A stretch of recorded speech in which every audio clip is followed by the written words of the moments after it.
Assalamualaikum warahmatullahi wabarakatuh. Kita berjumpa kembali ya. Kali ini kita akan melihat mengenai materi kebijakan dalam pencegahan korupsi yang sudah dirumuskan secara internasional maupun secara nasional ya. Yang pertama terkait yang kebijakan internasional. Kita ketahui bahwa korupsi itu sekarang sudah multidimensi, multimodus gitu ya. Sudah melibatkan banyak negara atau semua bangsa mungkin ada tindakan korupsi di dalam negaranya ya. Kemudian setiap bangsa itu kan punya hubungan politik, hubungan ekonomi dan sebagainya. Yang sehingga tidak untuk kemungkinan ada unsur-unsur korupsi dalam pelaksanaan hubungan tersebut ya. Oke. Jadi memang PBB merasa perlu ada satu guidance, satu pedoman yang harusnya diimplementasikan setiap bangsa-bangsa itu sehingga nanti bisa mengurangi tindak korupsi di setiap bangsa ya. Oke. Ada beberapa upaya yang dilakukan oleh PBB ya atau kebijakan yang diterbitkan oleh PBB ya. Oke, kita lihat yang pertama di tahun 2000 ya, di tahun 2000 ini ada sidang Majelis Umum PBB yang ke-55 gitu ya. Ya, yang dia menghasilkan resolusi, ada aturan baru nomor 5561 yang di sini mengatur tentang perlunya merumuskan instrumen hukum internasional anti korupsi secara global. Ya, oke. Jadi ini mengatur bahwa bagaimana mencegah korupsi dari tingkat setiap bangsa sampai dengan mencegah korupsi antar bangsa ya. Jadi harapannya nanti diterapkan oleh setiap negara ya. Nah, tahun 2003 ini PBB melaksanakan Konvensi Anti Korupsi atau United Nations Convention Against Corruption atau UNCEC ya, yang bertujuan untuk mencegah korupsi secara global. Nah, ini harapannya dengan melakukan kerjasama internasional, melakukan langkah-langkah menghapuskan korupsi di seluruh dunia ya. Ya, karena menghapuskan korupsi bukanlah satu hal yang cukup dengan satu upaya atau satu sektor gitu ya, tapi melibatkan banyak sektor gitu ya, ya. Banyak bentuk korupsi yang bisa diterobos oleh semua orang gitu ya. Banyak bentuk korupsi yang bisa dimanfaatkan secara negatif oleh semua pihak ya. Jadi harus hati-hati. Kita ingat ya bahwa ada tiga upaya untuk mengatasi korupsi. Yang pertama pendidikan ya, yang kedua adalah penindakan, yang ketiga adalah mencegah terjadinya korupsi, yaitu membuat satu sistem yang sulit ditembus oleh korupsi. Nah, yang dilakukan oleh Yuncek ini ya, ini supaya nanti bisa memberikan pedoman untuk melaksanakan tindakan tadi. Bagaimana mendidik masyarakat supaya dia takut tidak melakukan korupsi, kemudian bagaimana menindak pelaku korupsi ya supaya mereka kapok ya. Kemudian yang terakhir adalah bagaimana kita membuat satu sistem ya yang sekiranya sulit ditembus oleh korupsi ya. Ini ada di hasil konvensi tersebut ya. Oke, kegiatan UNCEK ini dilaksanakan tanggal 9 sampai 11 Desember 2003 di Meksiko ya, di Merida, Meksiko ya. Oke. Nah, seperti kita tahu bahwa karena 9 sampai 11 ini kegiatan konvensi ini, maka kita ambil tanggal 9 Desember ini sebagai Hari Anti Korupsi Sedunia. Jadi harus tahu ya. Ya, Hari Anti Korupsi Sedunia ini tanggal 9 Desember gitu ya, ya. Harapannya apa? Dibuat satu hari anti korupsi untuk mengingatkan kita bersama seberapa bahaya korupsi, bagaimana upaya kita mencegah dan sebagainya. Jadi sebenarnya tanggal 9 Desember ini merupakan momen yang apa ya, sangat momen tua ya, sangat membantu ya. Ya, sangat membantu untuk mencegah terjadinya korupsi. Dimanfaatkan dengan baik oleh semua pihak harusnya gitu ya. Bagaimana membuat satu perayaan yang bisa menyadarkan masyarakat tentang bahaya korupsi, tentang bentuk-bentuk korupsi yang mungkin secara laten ya harus diingatkan masyarakat supaya nanti tetap tumbuh jiwa-jiwa anti korupsi supaya nanti kita punya nilai-nilai integritas yang tetap tinggi gitu ya, karena kita tahu banget bahwa korupsi adalah akar dari masalah apapun itu, dari masalah ekonomi, masalah pendidikan, masalah kriminal dan sebagainya, banyak yang diakari oleh korupsi ya. Nah, kemudian konvensinya di tahun 2003 ya. Pada tahun 2010 ini sudah 141 atau 140 negara ini sudah meratifikasi. Apa itu meratifikasi? Ratifikasi artinya adalah penerjemahan ya, penerjemahan satu undang-undang ke dalam undang-undang yang lain gitu ya. Seperti hasil konvensi UNCEK ini, dia dimasukkan ke dalam undang-undang setiap negara ya. Ratifikasi artinya seperti memasukkan unsur-unsur satu undang-undang ke dalam undang-undang yang lain, undang-undang turunannya. Demikian juga dengan negara Indonesia ya. Hasil UNCEK ini sudah diratifikasi ke undang-undang di Indonesia ya. Nah, ini hasil ratifikasinya yang di Indonesia Undang-Undang Nomor 7 tahun 2006 gitu ya. Ya, ini ya. Namun ada satu hasil uncek yang masih dicoba di ini ya oleh Indonesia ya, mencoba untuk menyanggah gitu ya. Ya, Indonesia tidak mempunyai jurisdiksi yang mengikat secara klematis ya. Apa itu klematis atau compulsory jurisdiction? Ini artinya bahwa yang korupsi tidak perlu kalau manakala ada orang yang korupsi, maka bisa langsung ditindak tanpa perlu ditanyakan kepada yang melakukan korupsi.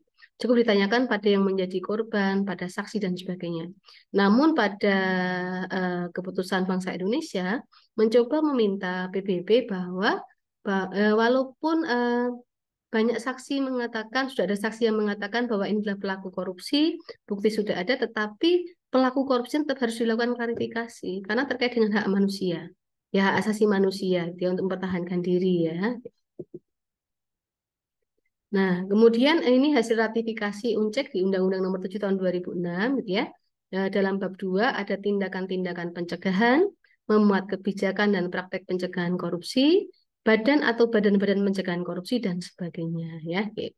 Masuk ke bab 2 ya. Jadi ini merupakan strukturisasi ya, penstrukturan dari proses atau kegiatan anti korupsi di bangsa Indonesia yang dia diratifikasi dari UNCEK, hasil konvensi UNCEK ya.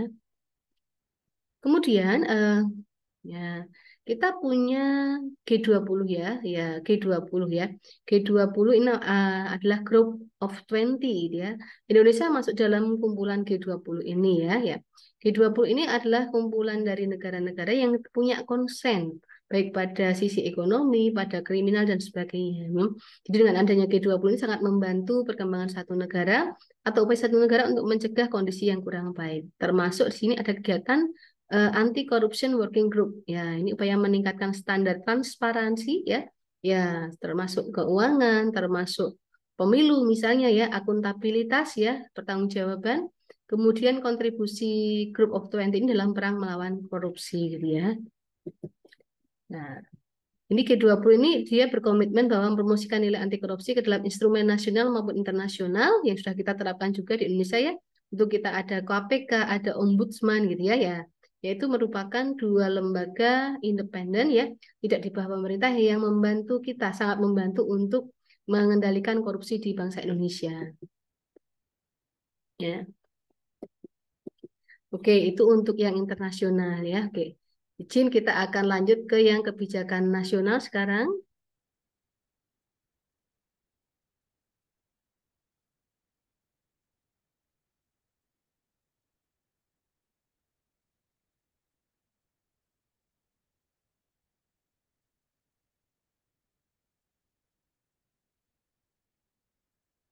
Nah, kita masuk ke kebijakan nasional ya. Oke.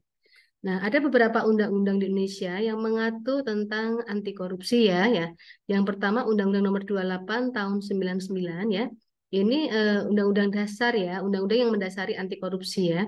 Jadi di sini ada penyelenggaraan negara yang bersih dan bebas KKN, korupsi, kolusi dan nepotisme ya. Oke. Lembaga independen ini kita ada dua ya, Komisi Pengawas Persaingan Usaha atau KPPU, kemudian ada Ombudsman. Ombudsman ini adalah aslinya dari Swedia. Bahasa aslinya dia dari Swedia artinya adalah pengawas gitu ya, perwakilan atau pengawas ya. Yang intinya dia mewakili atau mengawasi negara kita ini supaya tidak terjadi penyelewengan-penyelewengan proses gitu ya yang seharusnya ya. Pada proses apapun, baik dari politik, dari pendidikan dan sebagainya, termasuk pada korupsi ini juga ya. Kemudian Undang-Undang Nomor 20 Tahun 2001 ya, JUTO, Undang-Undang Nomor 3199 tentang pemberantasan tindak pidana korupsi ya. Ini kita tahu banget bahwa korupsi adalah tindakan melawan hukum gitu ya, pasti salah karena nanti hukum pidana bukan hukum perdata ya.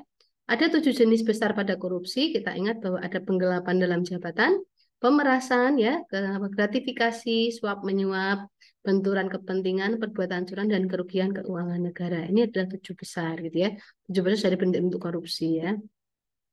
Kemudian peraturan pemerintah nomor 71 tahun 2000 tentang tata cara peran serta masyarakat. Nah ini penting sekali seperti yang kita lakukan sore ini ya. Lakukan sore ini atau siang ini bahwa bagaimana cara kita mengajak masyarakat untuk menyadari nilai-nilai anti korupsi, bagaimana kita mengajak masyarakat untuk menumbuhkan sikap-sikap atau sifat anti korupsi ya. Ya, nilai-nilai integritas kita tanam ya. Ada 8 nilai integritas harus kita pertahankan ya. itu melalui pendidikan. Misalnya kita berikan melalui pendidikan ya. Kemudian Undang-Undang Nomor 30 Tahun 2002 ya, ini pemberantasan tindak pidana korupsi atau Tipikor ya. Ya, KPK dibentuk dengan tujuan meningkatkan daya guna dan hasil guna tindak pidana korupsi ya. Ini benar-benar mensupport KPK ya, karena diberikan wewenang secara independen, tidak di bawah presiden, tidak di bawah MPR dan sebagainya ya.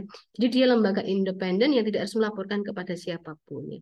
Kenapa dibuat lembaga independen seperti KPK dan Ombudsman? Supaya tidak ada ketergantungan, tidak ada keterkaitan dengan lembaga yang lain. Sehingga nanti tidak ada konflik of interest dalam melakukan penyelidikan ya. Tidak ada konflik kepentingan gitu ya dalam melakukan penyelidikan ya. Sehingga hasilnya bisa akurat, bisa terpercaya, prosesnya bisa berjalan dengan bersih ya. Undang-Undang Nomor 15 Tahun 2002 tentang tindak pidana pencucian uang, ya ini money laundry ini ya, ini para koruptor banyak melakukan money laundry dalam bentuk apapun ya, dalam bentuk usaha atau ditransfer ke negara tertentu yang tidak dalam pemantauan bank uang negara ya, bank negara gitu ya, bank dunia, mohon maaf, bank dunia ya, ya IMF di bawah IMF gitu ya. Nah, banyak sekali bentuk-bentuk money laundry gitu ya, ya termasuk diantaranya misalnya membuat namanya perusahaan cangkang gitu ya. Apa itu perusahaan cangkang? Jadi memang ada perizinan penerbitan perusahaan cangkang gitu ya. Perusahaan cangkang itu artinya ada SK-nya, ada strukturnya, tapi tinggal ada prosesnya. Jadi ada proses pabrik itu ya, tidak ada proses aktivitas di perusahaan tersebut. Namun sirkulasi uang tetap ada. Namanya perusahaan cangkang.